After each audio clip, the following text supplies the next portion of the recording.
K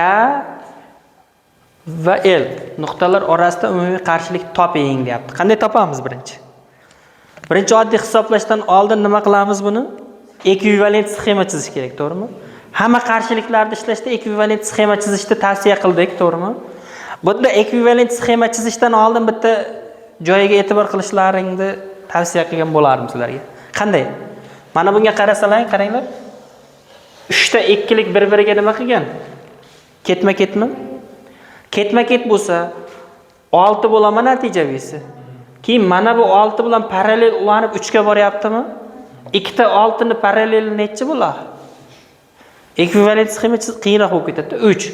3 bilan 3 nima qilyapti? Ketma-ket bo'lyapti. Umumiy 6 bo'lib, mana bu 12 ga parallel bo'lyapti. Tushunarli? Shu joygacha tushundilarmi? Chizib o'tirishim shart emasmi?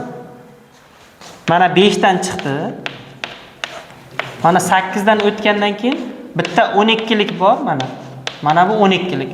Mana bu 6 bilan mana yoqda bitta 6 bordi, 3 bo'ldi-da, mana bu 3 bilan xullas umumiy mana shu yergacha chizmaning umumiy qarshiligi 6 bo'lib qoldi-da.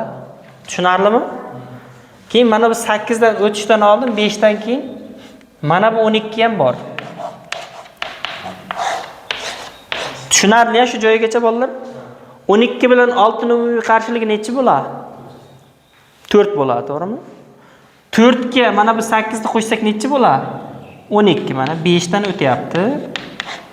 Bitta 12 lik bor. Buchi 12 lik bor.